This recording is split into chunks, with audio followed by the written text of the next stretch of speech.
Hello, welcome to Gardener's World, and a lovely day here at Long Meadow. And of course the beauty of this time of year is that a lovely day is a long day. Plenty of time to relish the garden in all its beauty, as well as getting on with all those jobs that need doing.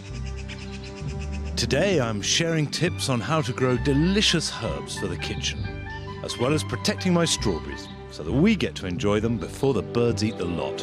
Carol is at Glebe Cottage with lots of ideas on how to get healthy new plants for free. June's such a wonderful month. There's so many things to propagate.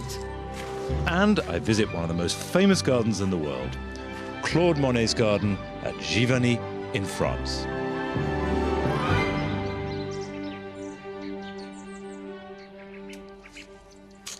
This is the herb garden.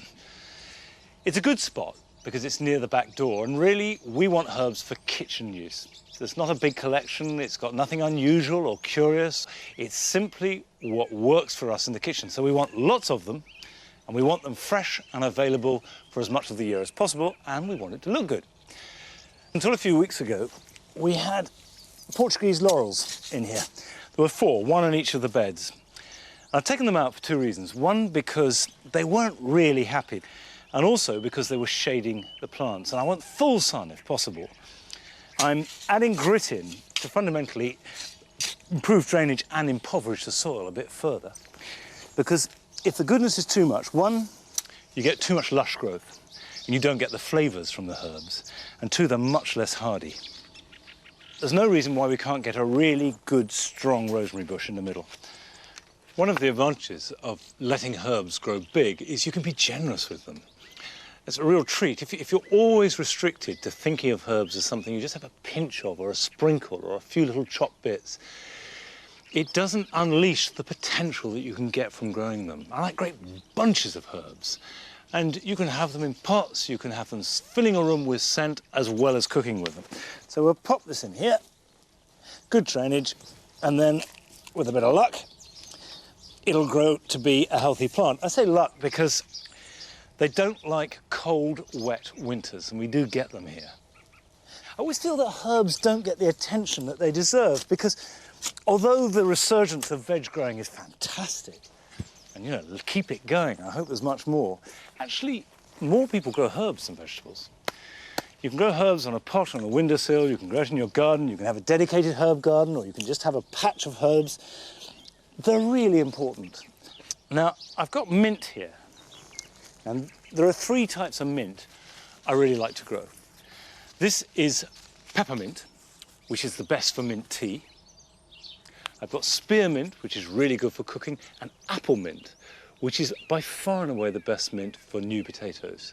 Now, they all share the same characteristic, which is of genuinely being runners and of spreading. There are 2 ways of dealing with that. You can either do what I've got here. I've got some Moroccan mint, which is in a pot sunk in the ground. Or you can do what I'm going to do here, is plant it straight in the bed, because I want it to spread. And if the worst comes to the worst, you just cut it right back and put it on the compost heap. I've got a couple of pots here. Dill, which is fabulous with fish, and chervil is a pot herb. It's good in salads. You can add it to sauces, all kinds of things. But look at the way they're grown.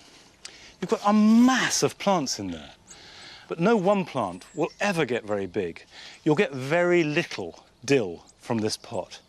What I've done with the chervil, actually, is prick them out.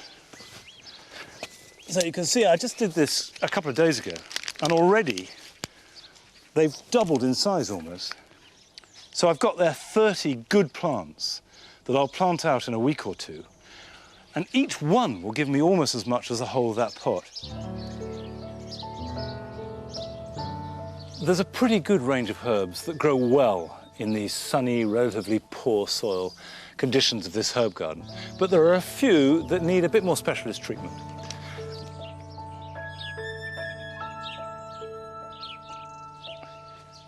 See, I grow parsley and coriander always in the vegetable garden. Partly because they like a better soil, and also because I can grow them in rows and I can harvest them with real generosity, use a lot. And obviously that's the same for garlic, which I grow in the vegetable garden, chives. All of them need a richer soil than they can get in the herb garden. and they're very easy to grow from seed. In fact, a lot of herbs you can either grow from seed or from cuttings, and this is a really good time of year to be propagating. And that's exactly what Carol has been doing down at Glebe Cottage.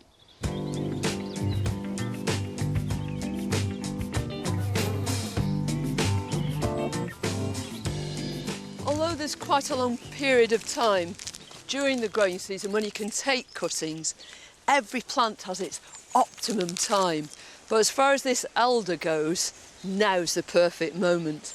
Now, I chopped this back really hard last year because it was sticking out over the path. And as a result of that, it's made all this wonderful, strong new growth. And if I just bend that shoot, you can see the wood is really soft. And these cuttings are usually called softwood or occasionally greenwood. And what I want to do is take a very sharp knife and I want to take the cut right underneath a leaf node, as straight as I can. And I'm putting them straight into this plastic bag because I want to make sure they retain as much moisture as possible. That'll do. Can't be greedy. Don't want to denude the bush. I'm going to use completely fresh compost. And it's a nice gritty mix, plenty of loam in it, just filling it to the top. So what I want to do is take these bottom leaves off. You can do it with your finger and thumb or with this sharp knife. And since I've cut to just below that leaf node, that'll do fine. And then I'm going to take out the top, just that growing apical point, to stop the cutting trying to go upwards once it gets in here. We want it to concentrate on making roots. And I'm sinking the cutting right up to the base of the next set of leaves. You should always do this as quickly as you can. You can see already they're beginning to look a bit sorry for themselves. And when I've done this, I'm going to top it all off with grit. I'm going to water it very, very thoroughly.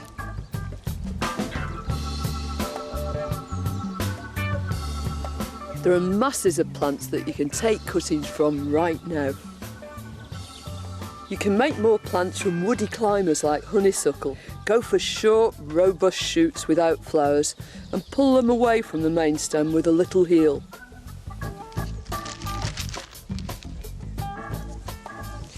And it's not just shrubs and woody climbers that you can take cuttings of at this time of year. Some herbaceous perennials really respond to it too. Things like this Aster calliope, real late flowering Michaelmas daisy. Well, if you want to give it a belated Chelsea chop to help it bush out and make more flowers, no reason to waste that material. It'll make lots and lots of new plants for you. Just cut it under a leaf node and make some nice short cuttings out of it.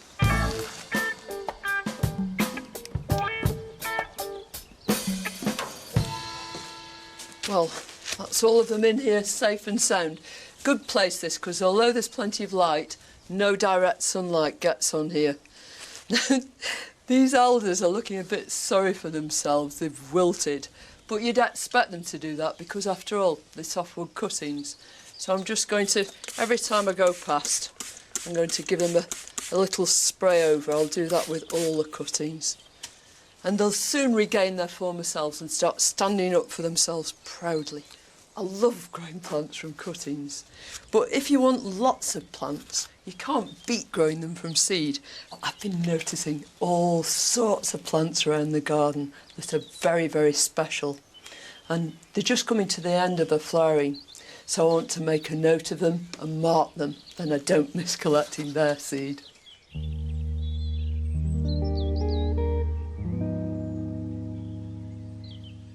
I think this Aquilegia is utterly beautiful. It's just sown itself here.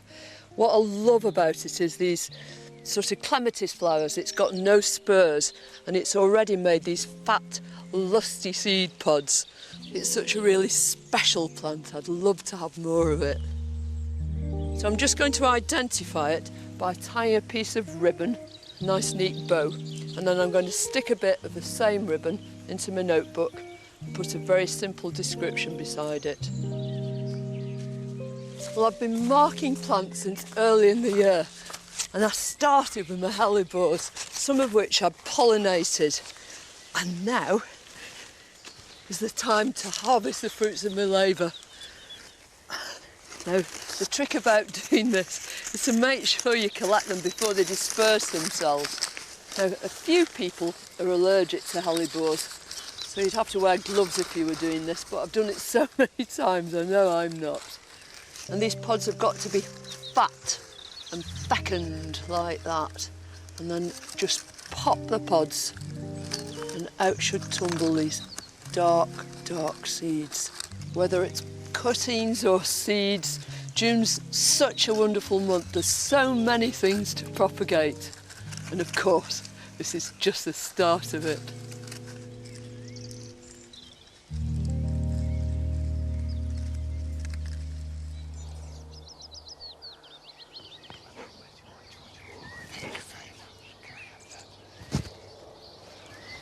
Oh, look.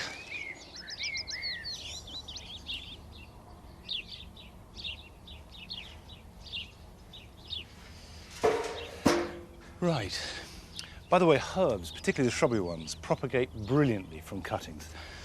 I've got some rosemary on the go there, some French tarragon, and I always take a few cuttings, particularly from those that we're liable to lose in a harsh winter. It just keeps the succession going.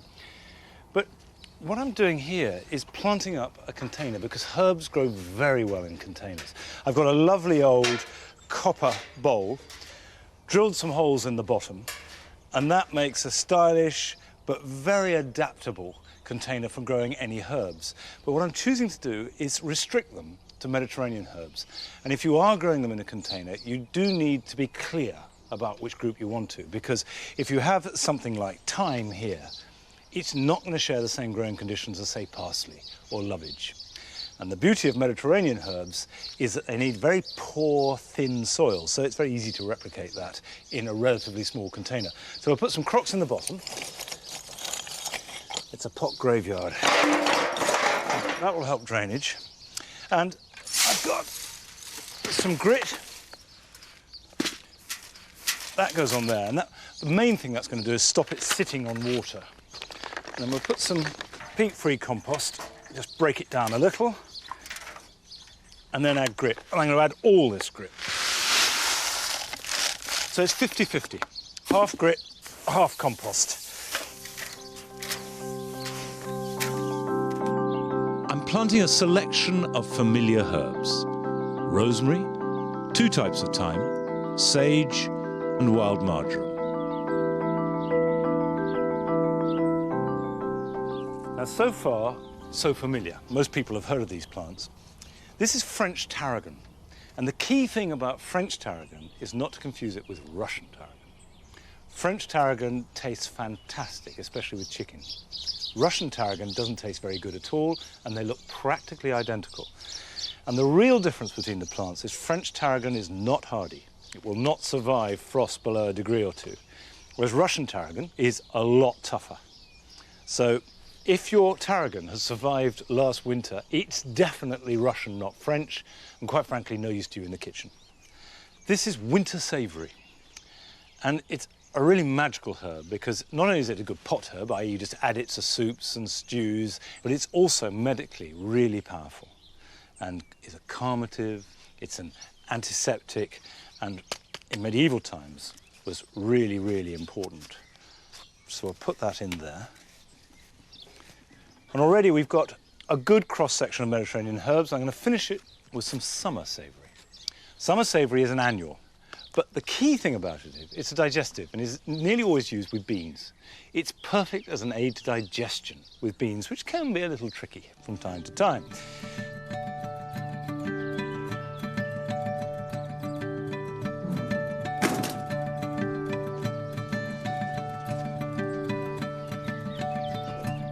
I'm going to top dress that with grit to ensure the drainage.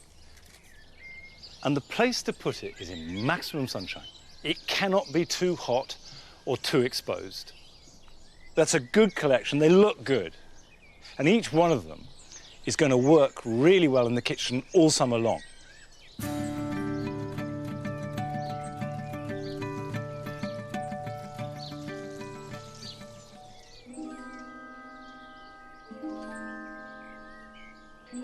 The garden has reached the high days of June like a homecoming, and there is a real sense of arrival. But it's been quite a journey, and Long Meadow has changed a lot since early spring.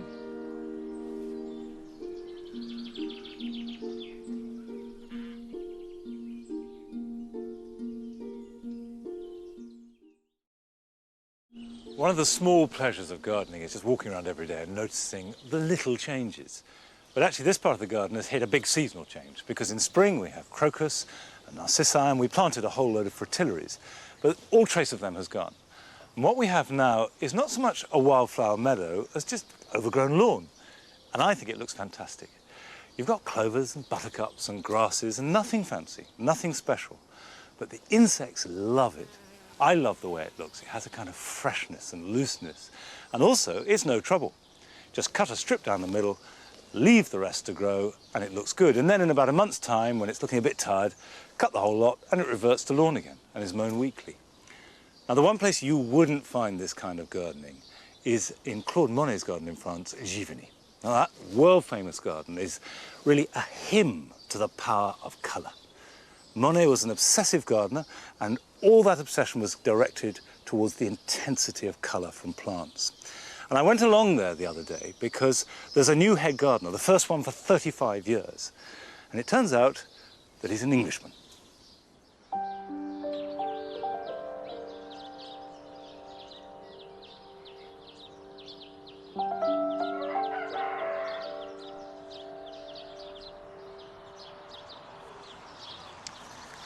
There are few gardens in the world that are more iconic than Giverny. And it brings 500,000 people a year to visit it. And the thing that draws them is not just the garden, which of course is astonishingly beautiful, but also the paintings that were produced from it, which are amongst the most famous images that the world has ever seen. So to get here on a marvellous early summer morning, with the garden at its very best before those crowds flock in, just for an hour or so, is about as big a gardening treat as you can have. Monet once wrote, "Apart from painting and gardening, I'm no good at anything." He'd always gardened, but at Giverny, funded by the sales of his paintings, for the first time he was able to indulge his passion on a large scale. But after his death in 1926, the garden became abandoned. However, it was restored in the late 1970s, and since last week, the job of caring for this world-famous French garden has been passed to an Englishman, albeit one who has lived and worked in France for 17 years, and he is James Priest. Before James, there have only been 2 head gardeners here, and one of them was Monet himself. What was Monet's gardening style? A complex combination. When Monet made the garden, it was the end of the 1800s, beginning of the 1900s, and so influenced by the different gardening styles of that period. So obviously by French gardens with the straight lines, but obviously by the English gardens, which were much more natural. And then added on to that the artist's eye, because his garden was planted to be painted, plants from the garden to be painted, and views from the garden to be painted. And then he invented this style of putting plants intensely together, very, very close together, and planting in layers as he made his paintings, where he would put layer after layer of paint to reflect the light. There are more plants here per square yard than any garden I've ever been in. The effect is enhanced because the beds are actually long mounds rising as much as 3 feet tall. So instead of the traditional approach of small plants at the front and larger ones behind, you get these dense strips and blocks of colour. It's not just a case of a painter expressing his natural instincts through his garden. It's more than that. It's almost as though that the garden and the paintings became one. But to most of the thousands of visitors, this part of the garden is just the appetizer. The main attraction is reached via a short tunnel under the road. And it is this bridge and the water lilies that it looks over that draws the hundreds of thousands of people here every year. this that Monet was to paint obsessively, over and over again, for the rest of his life.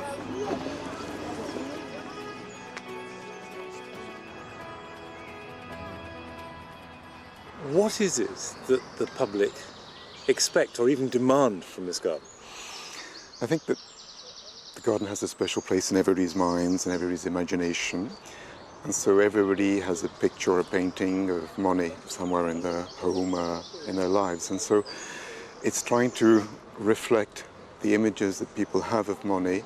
And when they come to the garden, they want to see these images in the garden. So you have to be true to those images. It is this expectation that creates the major challenge for the team at Givigny. To keep the whole garden looking like a Monet painting every day for 7 months of the year.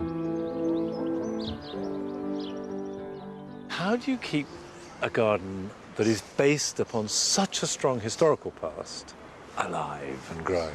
Because, you know, this is Monet's garden. It's not yours or anyone else's. Interesting. But he's been dead a long time. He's dead, but his spirit lives on. We're trying, obviously, to be true to his memory, to the atmosphere that he created.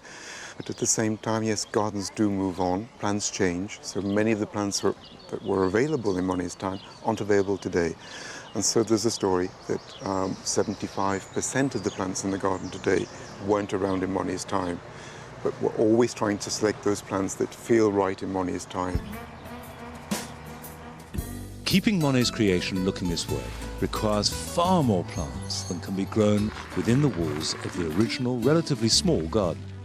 So 2 additional nursery sites are needed to feed that almost insatiable desire for colour.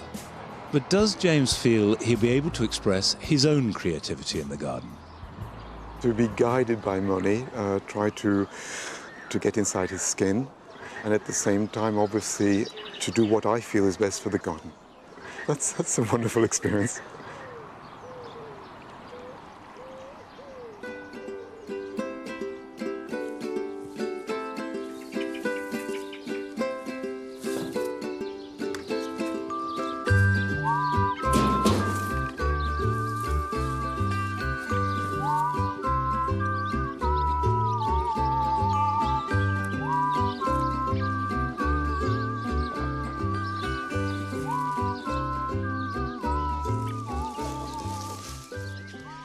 When Monet first went to Givigny, he used to grow some vegetables apparently because they were dirt poor and he needed the food. But as soon as he could afford it, fruit and veg were banished and sent down the road. He had a separate kitchen garden down there. I couldn't do that. Vegetables and fruit are too important a part of any garden that I've got. Although my fruit, particularly soft fruit this year, are not doing particularly well. I'm trying to recover them from a bad situation. They were left unpruned, they were overgrown, and they're very old. So if you remember in March, I pruned these red and white currants hard, right back. Now we've got lots of new growth, and it looks very healthy. The price, of course, is there's no fruit, because it doesn't bear fruit on this season's growth. But to make sure they're good next year, I now need to prune that centre away to let light and air in, let the wood ripen, and also to stop the saw flow. So just get in here and snip away.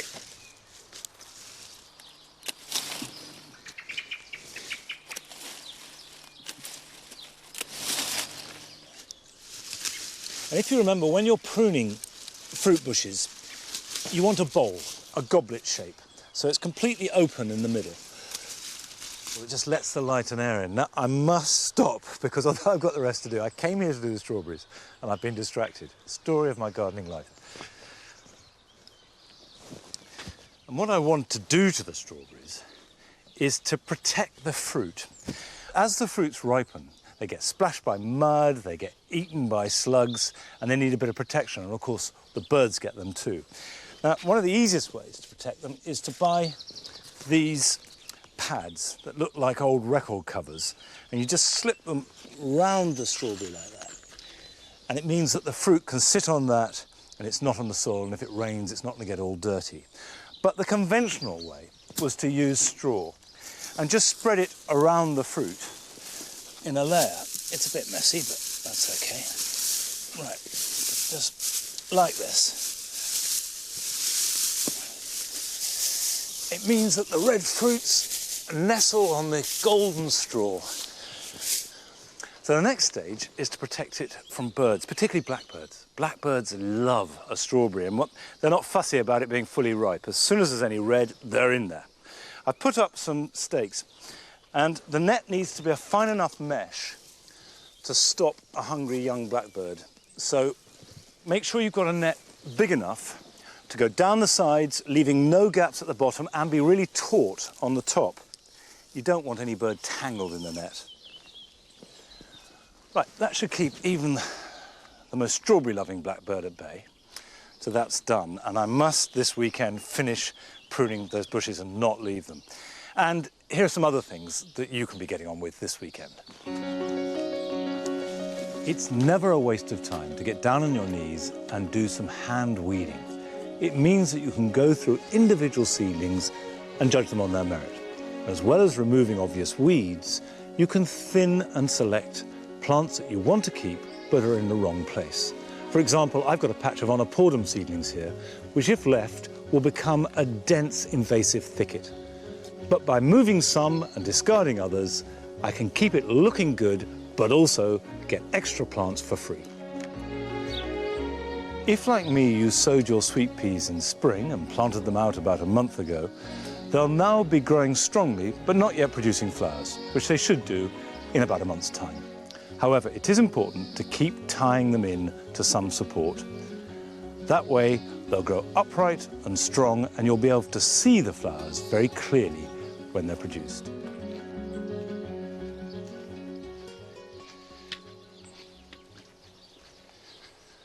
Well, one job I shall certainly be starting this weekend, although I probably won't finish it, is cutting back the box hedges in my jewel garden. Now, you may remember that in spring, I could see that they were not looking happy at all. I thought it might be box blight, but I was much more likely to be frostbite, because these were cut in October, and then we had that really cold weather in December, and they got hit. And the other day, I took out the end plant, and it's revealed very healthy growth on the inside. Now, that's good news, because it means it can't be blight. If you've got box blight, the interior of the plant is what gets hit first, and it'll be black and brown and fungal and horrible. So this is simply a plant that's got too cold. However, the dead material on top can't regenerate. So to make it look crisp and green all over by the end of summer, I need to get rid of that dead material. And I'm going to cut this down to knee height. And now is the perfect time of year to cut box hedges. No more risk of frost, and plenty of time for the new growth to harden off before winter. And you can give them another light trim in September if they need it. Have a really good weekend. Bye-bye.